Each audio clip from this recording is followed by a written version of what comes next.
Welcome, dear listeners, to the Speak and Flow podcast, where we dive into unique experiences to help you and your team achieve maximum potential and flow, even when the stakes are high. Today, I have a leader with a proven track record of implementing technological initiatives and advancements to drive business growth. He is the Chief of Staff at DDN, Ramon Lim. Hi, Ramon. Hi, Melinda. I'm so glad you're here. I'm ready to jump into this conversation. And before we do that, can you share what is exciting in the world of DDN and AI? Well, you said it, two letters, right? One word, AI. So Yeah. I feel like we're in a once in a lifetime. I've worked in technology my entire career essentially, and we're in a once in a lifetime opportunity where things are moving extremely fast. I work for DDN. I'm the chief of staff to the CEO there. We are one of the leading data intelligence companies. Without data, you really cannot get intelligence from AI. So we really live in that space and add value there. So just being in this industry where everything is moving extremely fast, where the potential of just discoveries, medical discoveries across the board, and all these different businesses that could just get to intelligence faster is extremely exciting to me. So that is the number one exciting thing that Yeah. I'm working on and I'm living in Yeah, currently. no, I've got goosebumps. It's pretty phenomenal. It's amazing. And it's also scary at the same time. It It's is, yeah. so fast. And so I feel like that's probably where hopefully communication skills, to hone them, to master them, will really help businesses. Yeah. And so you being in technology in the industry for this long and seeing so much growth and now working at this level as chief of staff, you've learned a lot of lessons. I'm sure it was did not always start this way for you to be where you're at. So can you share with us, the beginning, what happened when things didn't go very well? Take us back. Yeah, I mean, to this day, things don't go well, right? I can say that with high level certainty. But maybe one experience that I'd like to share occurred early on in my career. And it's something that sticks with me, and I still remember the lessons from that. So I remember early on in my career, I remember I was just starting a job. Literally, it was the first week of my start. Okay. I was in a function such that I had to work through influence and with a lot of different executives, meaning they weren't my directs, and I had to push efforts, strategic efforts, and projects forward. So that first week, the CEO of the company that I worked for set a directive to the entire company that operating budgets needed to be slashed, cut, essentially. Each department got a certain reduction target. So every department was told you need to reduce 10% or you need to reduce 20%. Our department got that number as well. So one of my first, actually, it's probably the first responsibility of my job was for me to get our reduction target for our department, work with the different executives by analyzing our system of how much is going to be projected to be spent for the rest of the year. What can we do to meet those targets and then come up with some plans? Because in 2 weeks, it would be presented to the CEO. Each department will present to the CEO. So that was the ask, essentially.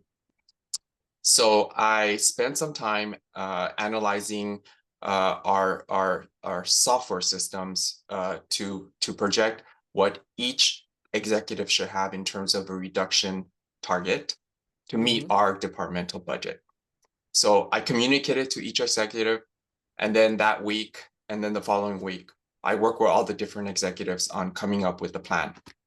Part of the plan included, we're not going to work on this project, we're not going to buy this piece of software or hardware. And then unfortunately, part of the plan was also, we're going to get rid of this team, we're going to reduce these people and these locations and so forth. Mhm. So I remember coming into the weekend before the following week, which we're going to present to the CEO, I had all the plans in place from all the different executives. What I was doing over the weekend was essentially taking all these plans and then coming up with a PowerPoint presentation that we would present the following week to the CEO. And I remember very clearly that weekend, I was going through, double checking everything, double checking the numbers, and this is going to be presented just to make sure that everything's correct, going back to our system and everything. To make a long story short, I realized that I made a fundamental error in what I understood the data to be, such that I gave reduction targets to the different executives that were more aggressive than it needed to be. In other words, they didn't need to slash as much as I told them that they needed to slash. And I remember I found this out like on a Saturday morning, and I was like, oh gosh, oh my gosh, I can't believe that I made this mistake. And so, and so it was So very difficult. I'm just curious, like, so when you said I felt, how, what did you feel in your body? Like, what was Dread. that? I Dread? mean, like literally it was dread. And I'm a very solution oriented person. Uh, So I immediately jumped to what am I gonna do? yeah, That's like the immediate need. And so some of the options played out in my head because I just didn't really have a lot of time. right, I'll say the number one option that bubbled up on my head in right, my head is like, you know what? Just don't say anything. right, Meaning obviously communicate it to my boss, right? But just don't say anything because who doesn't want to go under budget, right. right? Who doesn't want to go under? Now we have our now we have a little leg room, so Big to room. speak, right? When new things come up, and then we could fund them. So Yeah. so it'll be kind of like our little cushion. Yes. Don't say anything. Right. That was one option. And then the second option was, which really weighed heavily on me. It's like you have to say something because these are mainly people getting laid off. That is the biggest operating cost that generally a company has. And Yeah. I just that to me that was just I that was a major thing. Yeah. And the reason why the decision was so difficult was because of that, but also literally I just started. Like literally I just started, right? Oh, I work with the different executives on coming up with these aggressive target reduction plans, and there was difficult decisions being made because they had to work with their own managers in terms of cutting people. And I'm like, oh my God, it's like my first 2 weeks here, and then I was like, oops, sorry, I messed up. Okay. So, but what I ultimately did was that I went with the second option, option B, right? go I on. I I I I came clean. How Um, did you, I'm so curious, like, so was it something, it was mainly the layoffs. You knew that people's jobs were on the line. Were you thinking about it the entire day? Like, because it was Sunday, you have to present by Monday? yeah, it was Saturday. I Saturday. didn't I didn't think about it the entire day to be because quite frankly, because we didn't have time, I'm right? We didn't have time. So I sat with it for like 2 hours, okay. right? But I think it was Did you hear, like, feel yourself going one way to another, or you just kind of like you went for your gut? I think well, at least the kind of person I am. Yeah. Oftentimes when we're faced with a decision, Yeah. I'll speak for myself. Right. I always know what I'm going to decide Mm. right away. Right? There's been many, I can't even think of one situation where you're like on the fence toss, oftentimes like you kind of know, but Yeah. you kind of like needed some time for it to kind of like sit with you for you to process. So Right. when that happened, I already knew that I was gonna go with option B, the Yeah. second option. I already knew that, Okay. but I needed some time to accept, Yeah. right? Accept that Yeah. this might look bad. I just started a job. I messed up. That's the difficult part. Right. I wasn't careful enough. You know how we all beat ourselves up. Oh yeah. So I think it's more accepting that I'm going to have to process this error. Yeah. But I decided within like 2 hours, like pretty quick, Got it. just because there's just not a lot of time. And then what I did is I emailed. Remember, this is the weekend. right? I emailed each executive individually, right?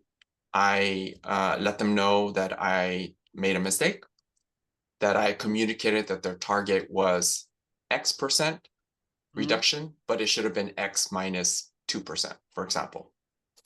Um, I mentioned to them that I understand this is a weekend. I'm not expecting people to like jump in and because there's a lot of plans, but because I worked with them over the previous week, I had the benefit of some context. Now, remember, I'm new to the company.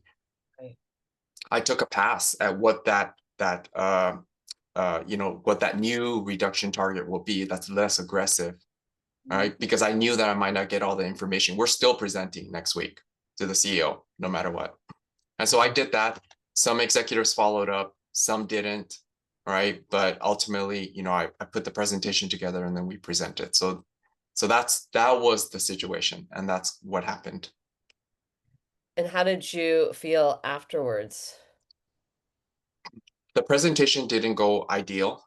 I Mm, mean, it wasn't horrible, right? But it wasn't perfect just because I didn't get all the information that I needed, understandably, because it was a weekend and people were traveling and having a life, right? But I did my best. yeah. I did my best considering the circumstances, but I felt like what sat with me well is that I mean I value integrity quite a bit, and just being honest. I think that's extremely important because I've seen that lacking sometimes with other people in the workforce, and so for me that's very important beyond career progression or whatever. Right. And the fact that I just you know stuck with what I think was important, what I valued, I think that's what stayed with me to this day. Because And I I think really that, enjoy, yeah, yeah, like what you said, like beyond career progression. I think that most people, because they're such on the path toward progression, that if they ever mess up, if they're ever wrong, it becomes so hard for them to even admit it, to acknowledge it. And then that's actually what I think damages companies, organizations. it does. I think it's just, it's horrible because then, but I don't know how people sleep at night sometimes, but I think that's just up to them. But I think what you said was so key. Like you said, your integrity is that much more important to you. And you're able to, willing to take on the responsibility of it, the repercussions of it. And what happened with the COO? What did the COO think? The CEO with the The presentation, COO or CEO? Is it CEO or CEO, yeah, Oh, okay, the CEO. yeah, Okay. the CEO. So I mean, from his perspective, he's just getting data that's being presented to him. So Oh, okay. he So he he didn't know accepted the it. whole. Did he He know didn't the know, no, back? no, and He he didn't know the shouldn't. back. Okay, He didn't, got it, got it, and got he it, shouldn't know the details. got But it, got what it. was difficult is that I had to make certain decisions, and I Right, think a lot of us at work sometimes we have to make some decisions to move forward, and I made some decisions absent the executive's input just because there was no time. right. So I had to do, apart from the damage control associated with correcting everything, I also have to do some damage control with the individual execs. And I said I had to present something. So why don't we work together on maybe what we can change or course correction and so forth. So I spent some time doing that as well afterwards, right? And we did submit a revised version to the CEO. So that was a little difficult for me. Again, it's like, oh, I messed up, I just started. But I think for me the takeaway is that when we mess up, right? We have to be realistic about it. We have to go into damage control, and we might not be able to get to the ideal state. Mhm. We could be far from it, Yeah, but we do our best to get to the ideal state, and then very importantly, we move on. We yeah. move on from there, and then it's over. Move on. And And what about so the executives? Like, what happened with you and the executives? So I think overall, and I say overall because there were a number of executives, there wasn't just a handful. Overall, I think this turned out to be a positive thing from because I stayed with that company for a while, Positive from the perspective of that some executives appreciated honesty, because I think, unfortunately, sometimes in the workforce, again, that's Right. not something that you come across. And I think when people expose their own vulnerabilities, it's definitely something that, messing up and coming being honest about and coming clean. I think it's something that all of us can resonate with in some way. And the fact that I came and I just started, being vulnerable about it, I think that helped elicit that trust. I Right. mentioned that I was in a role where it was really influencing type role, and it helped me with that. Some Mm. executives, and I say for the most part, because I'll say for the most parts, though that was kind of the chemistry, but some executives were pissed, understandably, Yeah. Right. right? And I just managed through it, and what can I do at that point, Right. except apologize and so forth. But Yeah. overall, I think it went well. Yeah. Yeah. And I think that that's the best that you could do is apologize, Yeah, accept it, move and forward, move on, move move on. on. Right. Right. Yeah. And then so how do you think that that has helped you, like when things today, if there's emotion, things are not going as planned, how do you think that this lesson has impacted you today? So this happened early on. So I think for me, the first lesson is that you have to stay true to yourself when you're making decisions and when you're confronted or asked to do certain things. Because at the end of the day, you know, uh, uh, a job is important, but a job is just a job, right? A job will not stay with you forever. You stay with yourself forever till the end of your life. So so you have to be comfortable with the decisions that you make, and being comfortable with the decisions that you make is being true to your values, because when you're not true to your values, you start to devalue yourself, I feel. Mm-hmm. And that experience has also led me to make certain decisions in my past of leaving certain companies because certain things did not resonate with what I valued to be important. So that was one big lesson for me. The Right. second big lesson was what I just mentioned about damage control, right? Doing everything that you can, but just realizing that you cannot, if you messed up, you might not be able to reverse the whole thing. And that is okay, which is the third lesson that I take to today. When I mess up, whether it be work or personal life, move on, Yeah. right? Because what I experienced after that mess up early on is that you become a little fearful, right? You're like, okay, and slower for that matter. Double checking, triple checking, and then it becomes a little crazy. And especially me working in this AI space where everything moves so fast, Yes. right? You have to move on. Just move on. Yes. And I think sometimes as individuals, we beat ourselves so much up, so much. We're like our harshest critics. Like we would never treat ourselves the way we treat our friends and our loved ones. And we stay with it. So Yeah. that's something that I took early on, and I still struggle with it. I think, I'm human like everybody else, and messing up is part of life, and sometimes it's a big whoopsie, right? And it's It like, is. oh, right, and it sits with you, but the important thing is move on. Yeah. Right. I think especially in the executive level, because a mess up can mean millions of dollars. And so then of course we're going to be a little bit slower. But I think if I've talked to all as I'm talking to CEOs, executives, I think they'd rather have you take those risks. They'd rather have you because you need to all do it as a team. The CEO can't be the only one. I mean, the CEO or the executives, none of them really know what they're taking risks every day. Yeah, and everybody should take risks, because Yes. not taking a risk is costing money.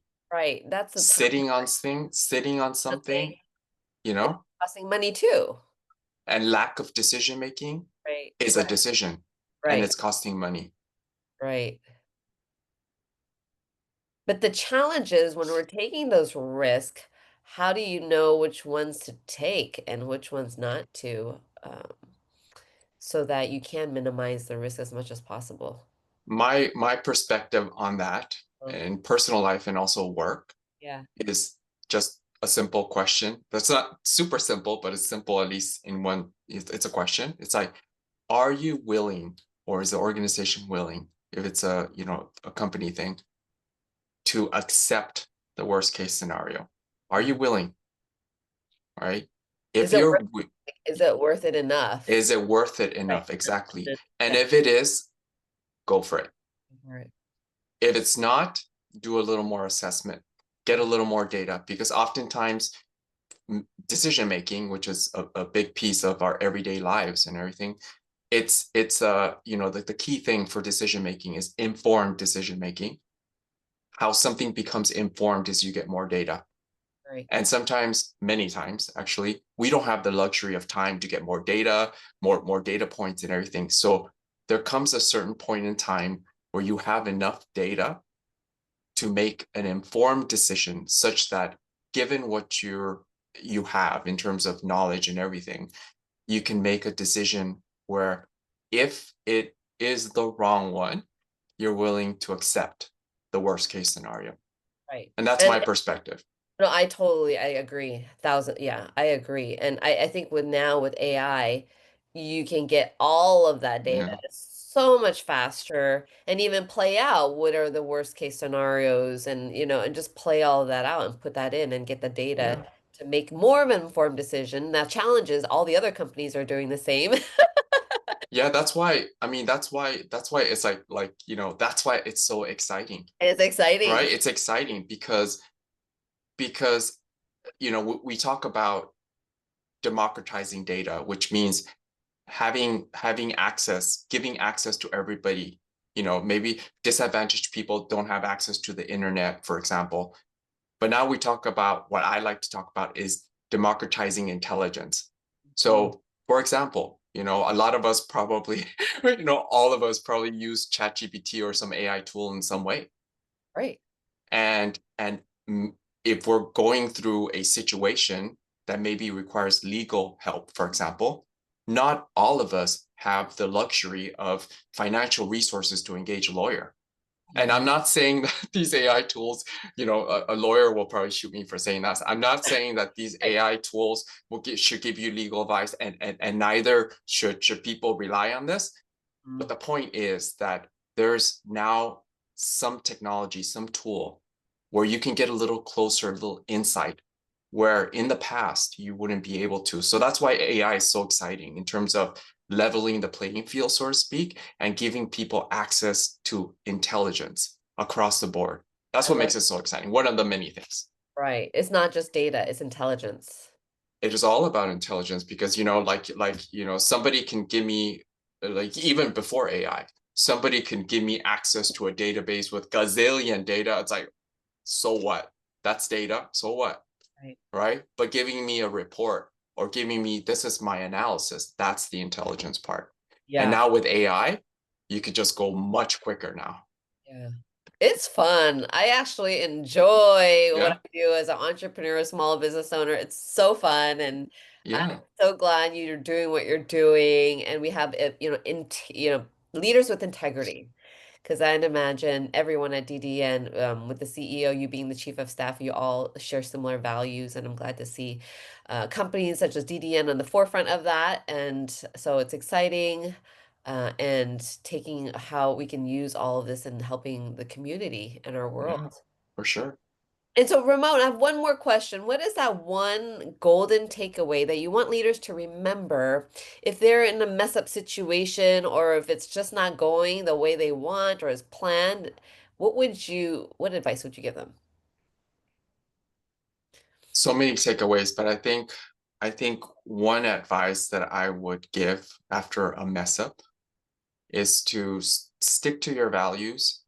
And I would say, be vulnerable and come clean, Yeah. and just be honest about it and be vulnerable. Because I feel like many times, that moment of, especially if somebody's at a certain level, right? Just being very honest about something, right? Really, really makes an impact on people. And whether that person communicates that you made an impact on them or not is a different story, but it makes an impact on people. And it in a way paves the way for somebody to do the same. And I guess the second thing that I like to share is also that if somebody makes an impact on you, a positive impact on you, communicate it to that person. Because I can remember many times in my personal life and in my career where somebody has made a real positive impact, and I still remember that person to this day, but I never really said anything, right? So communicate it, tell them, hey, you know what you did in the meeting, or hey, you know what, when you said that, or when you spoke up, that really meant a lot to me. That really meant a lot to me. And I remember that, or something, say something. Because many times that we are so awesome, right? Back to that beating yourself up. We're so awesome. And just tell somebody that they are. Yeah. If you believe they are, if they maybe had a moment of awesomeness, tell it. So Yeah. that would be my takeaway to Well, others. Ramon, I am inspired. I just want to let you know that when I mess up, I will remember today. I will remember your very vulnerable, inspiring story, and I'm going to do the right thing. Awesome. I'll Thank let you. you know. I'll let you know. I'm sure you will. You might get a lot of emails from me and text messages saying, "Oh, there it goes again." Happy But to. We all mess up every day. all mess up, and I used to be more afraid of messing up, but I've gotten better, but still Yeah. not, still it's a work in progress. It's a lifelong thing. Yeah. And setbacks also set you back in that too. So that's Yeah. why it's important to move on. I'm so proud of my daughter. My daughter plays volleyball, basketball, and flag football. She's like, setback is a setup for a comeback. And Nice. her Nice. I like that. I'll take quoted that. that. That's a nice. Setback Nice. is a setup for comebacks. So Nice. thank you, Ramon. Thank you so Thank much. you for having me. Thank you, leaders and audience. I trust that you got your golden takeaway, implement it right away, and remember, anytime you have a chance to communicate, you're not just communicating, you're connecting and also inspiring to make a positive difference in the world. Thank you. Much love. Until next episode, I'll see you then. Bye-bye. Thanks for joining the conversation today. Are you curious on how you measure up with your ability to speak in flow? Come grab my free self-assessment at https://speakinflow.com/assessment. And I'll see you on the other side.